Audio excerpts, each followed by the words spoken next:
Welcome to our session. We appreciate you joining us today. Today, we've been asked to talk about how to attract new customers online.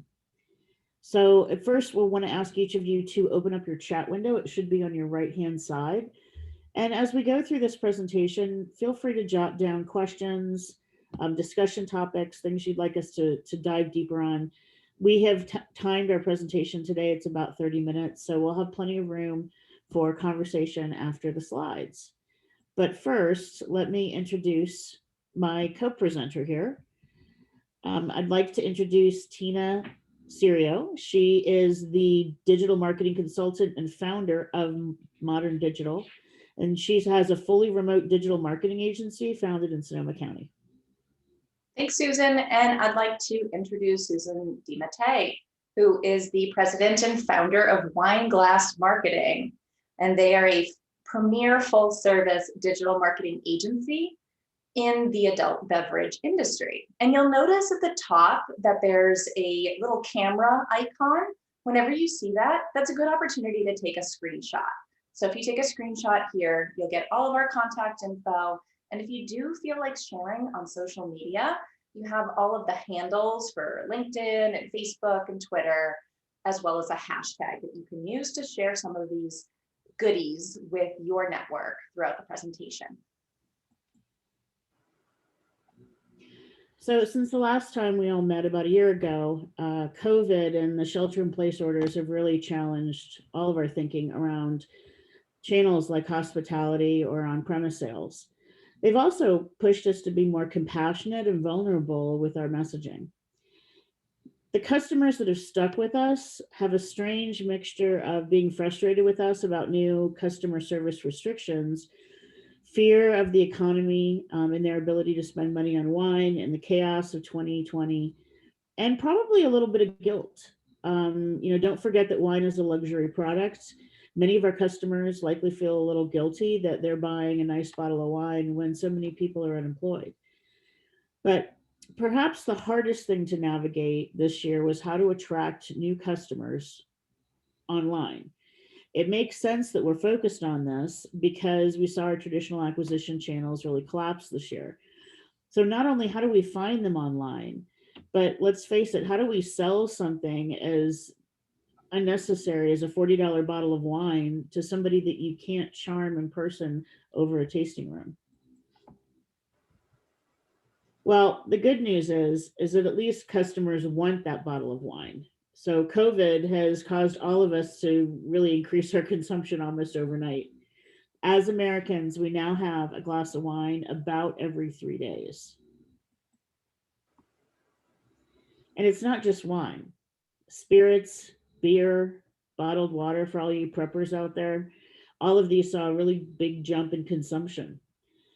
So when we're thinking of capturing attention of new customers, it's important to note that our marketing challenge is not to convince people to buy and drink wine. Our challenge is to convince people to buy and drink our wine. Really big distinction there. So where are they shopping? Well, online. This year, we saw the most dramatic shift in the purchase channels to the online space. So it makes sense if wine drinkers are already online, we should communicate with them there. But what about our existing customers? So we can just send them an email and they'll buy, right? Well, yes, you and a million other companies had that idea in March. Our email boxes have exploded this year, and as volume grows, so did our tendency to delete. This is a chart from HubSpot. It's showing all of the emails throughout their system week by week in 2020 and the subsequent open rates. You can see that really abrupt jump in March, and it only increased as time passed. Meanwhile, the open rates are slowly dropping down.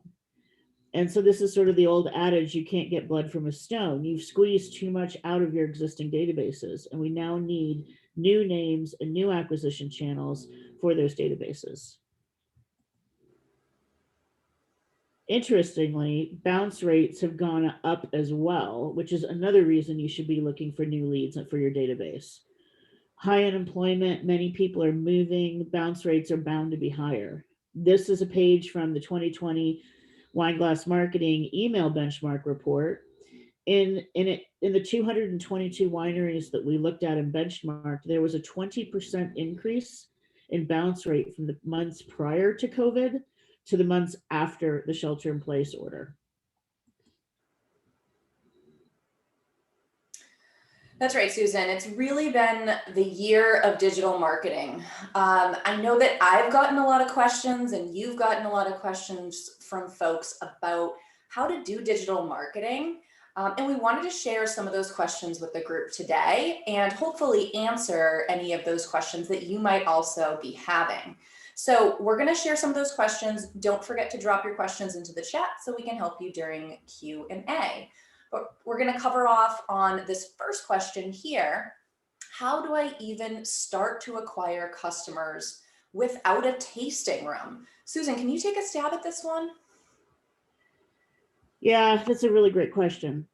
First of all, let me show you my view of how the digital world is not that different than a tasting room. So let's look at this. When you're driving down Route 12 in Sonoma or 29 in Napa, you're going to see a sign that says, we have tastings available, maybe, sale today, something like that.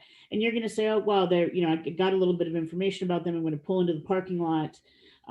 It looks like a beautiful place. You meet somebody at the door and they say, here's your tasting menu. And that's kind of your overall general awareness of what this place is about. As you have that tasting or you go through that tour, or maybe you were there for an event, you learn more about the winery. You learn that they have a female winemaker. You learn that they have a cute dog. Maybe they have 90-point scores.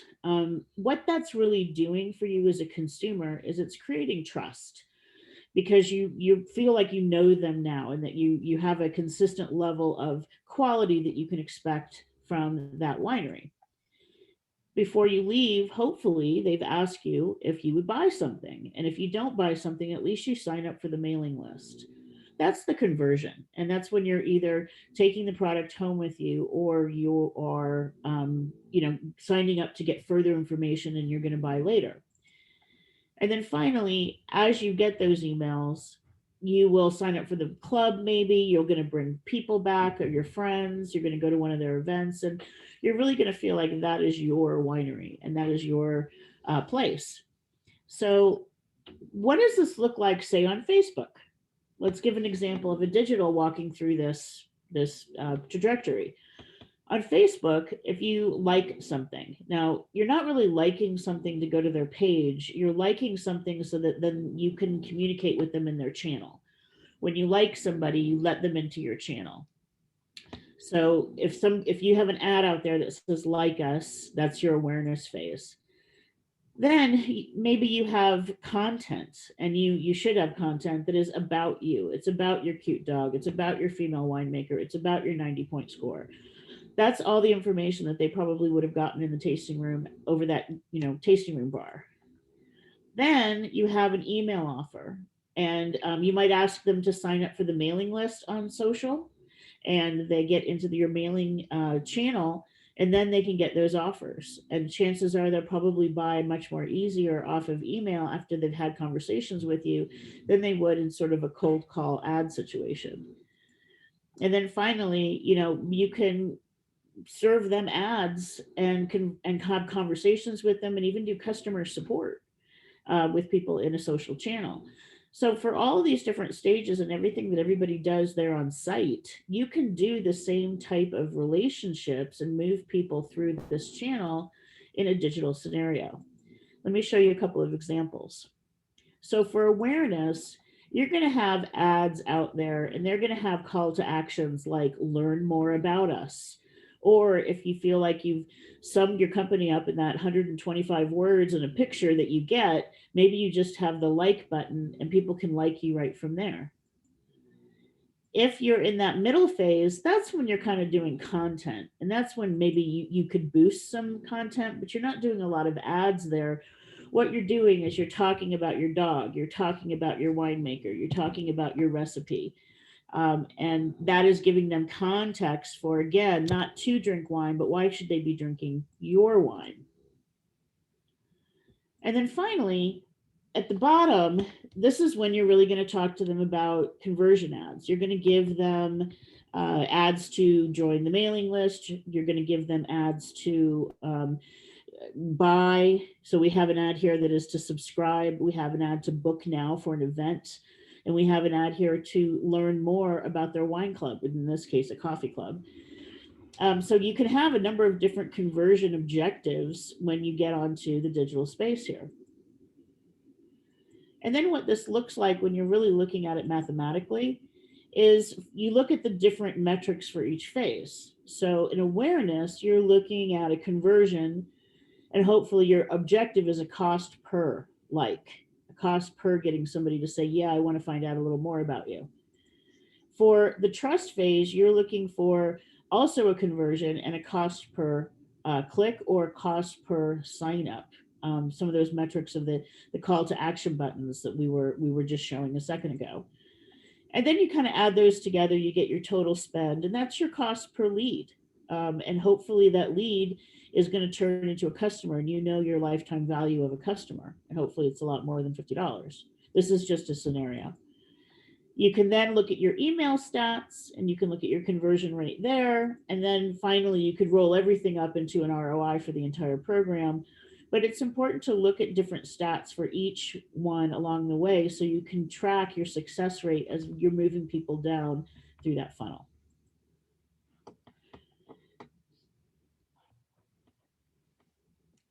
What you could do also to help improve this is to really look at testing throughout the whole process. So the first thing you want to do is you want to look and test at targeting. You can upload your current database and you could try to get them to move along, maybe people who haven't purchased. You could upload the database and do a lookalike audience, which is a data modeling. So find more people like my best buyers here. You could target people based on demographics in certain cities or interests. They like, cocktails or wine tasting, foodies. You could find people based on relationships to others. So I think I'm most similar to Silver Oak and Opus One. So I'm going to go find people who have liked those brands and I will target them. All of these are tests that you could do. And you could, if you have $100, rather than spending $100 in one place, why not spend $25 with 4 different places and see what converts best for you?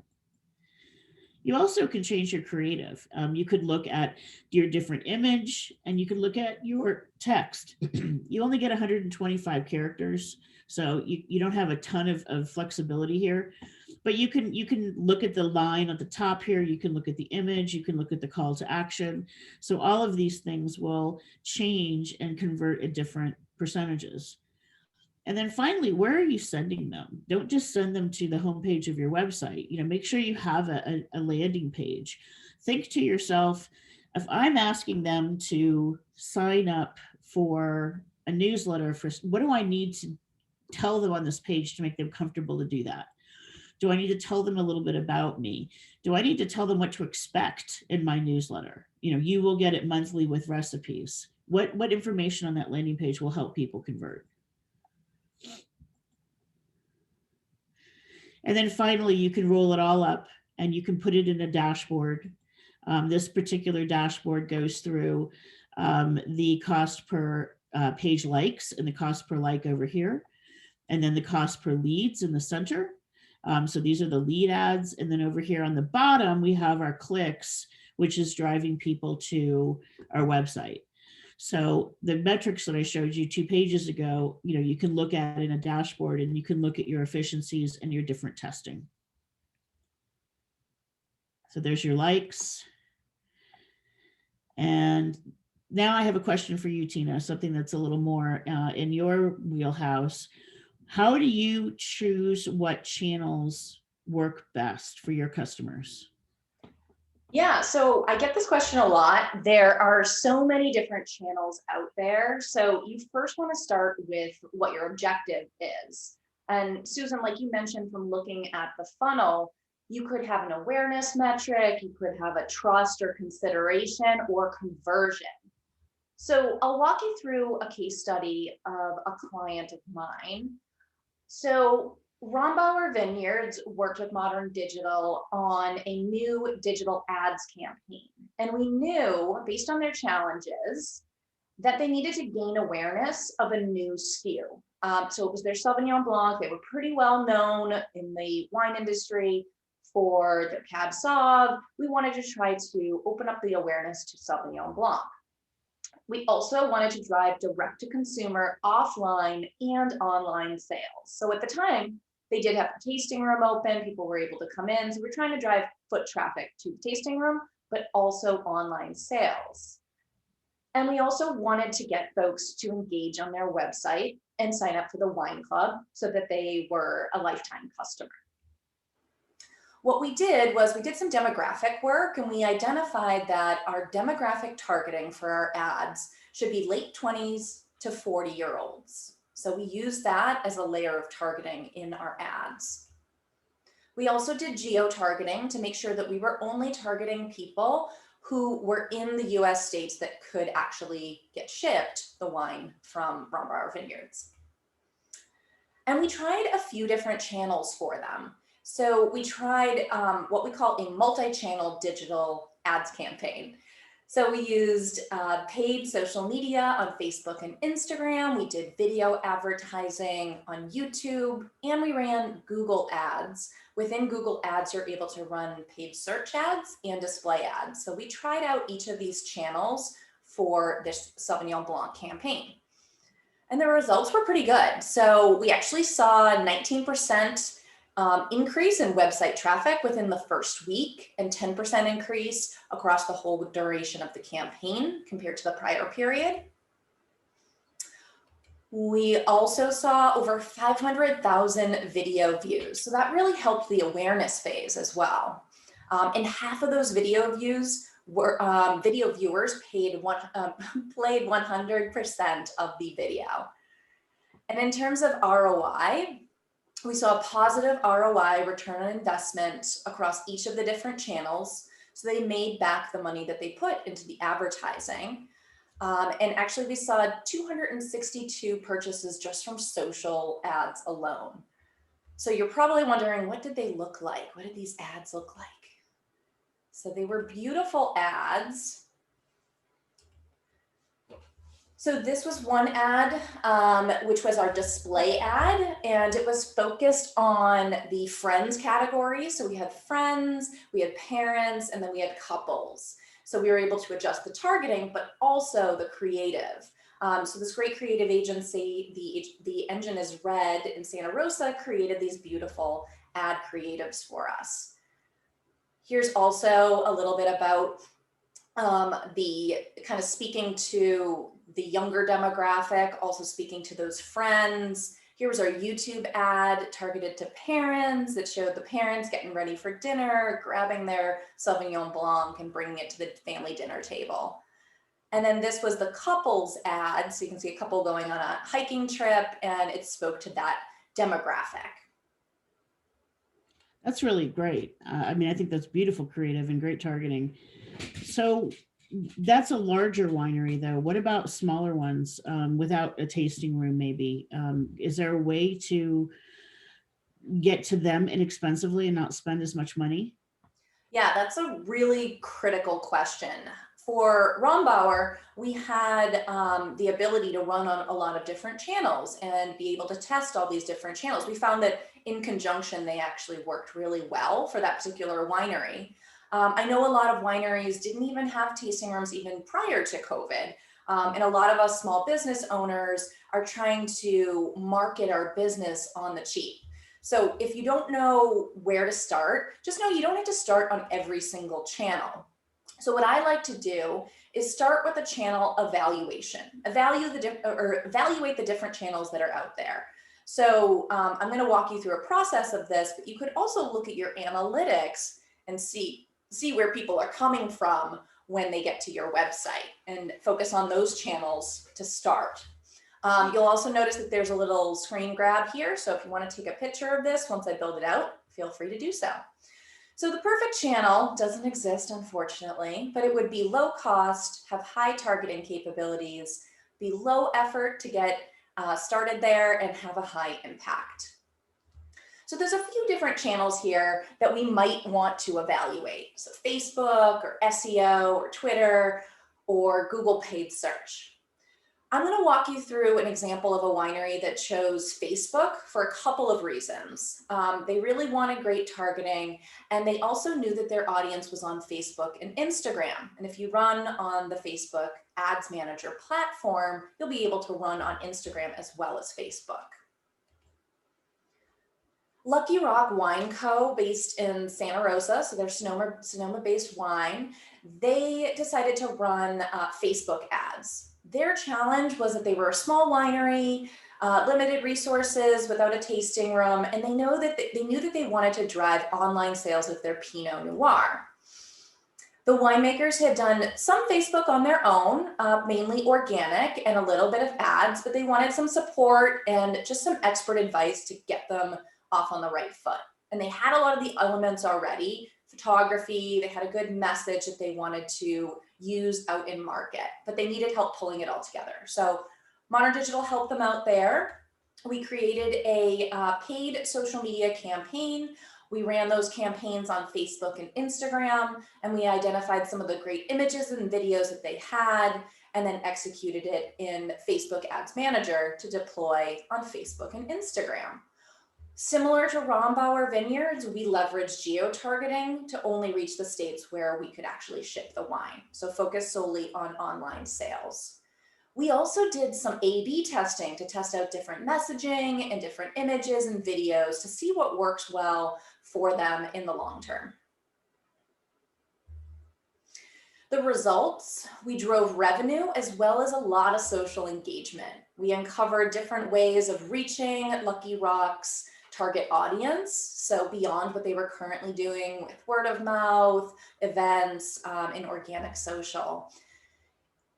In working on a program from strategy all the way to media planning and execution, as well as optimization, we were able to get product sales for them and drive an efficient return on ad spend. So the money they put in, they were able to get that back in sales from the program. Now they've said that they get a ton of attention. Everybody talks about how great their social media is. They've been doing a really fantastic job. And now they have a framework for Facebook, Instagram ads, all the right settings, audience targeting, and all of that is in place for future campaigns. Here are the ads. So we actually ran a couple of A/B tests. So you can notice that we have different images. We also have some different text in here. The left-hand image is focusing more on the brothers and who they are and their motto, to make wine with intention, not pretension. And then in the middle, we actually talk about a discount. So 10% discount and free shipping when you buy a case. And then we also ran those on Instagram. We also did story ads on both Facebook and Instagram, a little bit different of a placement, of a format. It's more vertical, but we were still able to utilize the text and the beautiful imagery that we had at our disposal.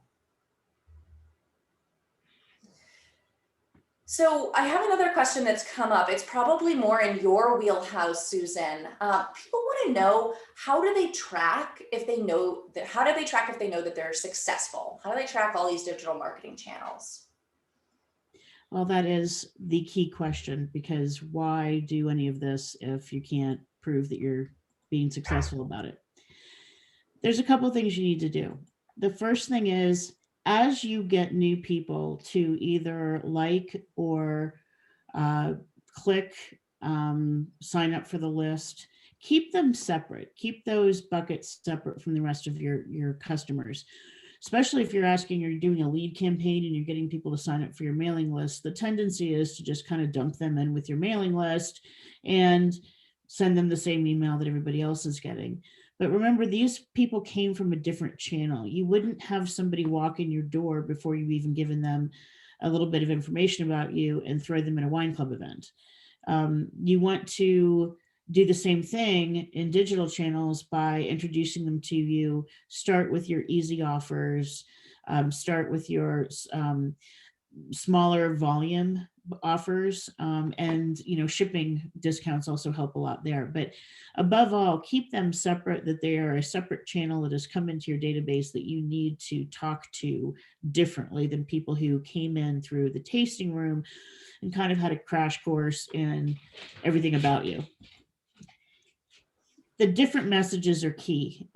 With that drip campaign, if you can set it up automatically so that every week they're getting something about your winemaker or your vineyard, or these are your most popular wines.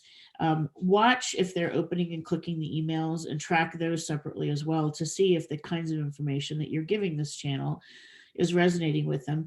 In exactly the same way you would if you're doing a tour and you find that nobody's listening to you and people are wandering off, you can kind of see the same thing in digital campaigns. Are they resonating with what I'm telling them?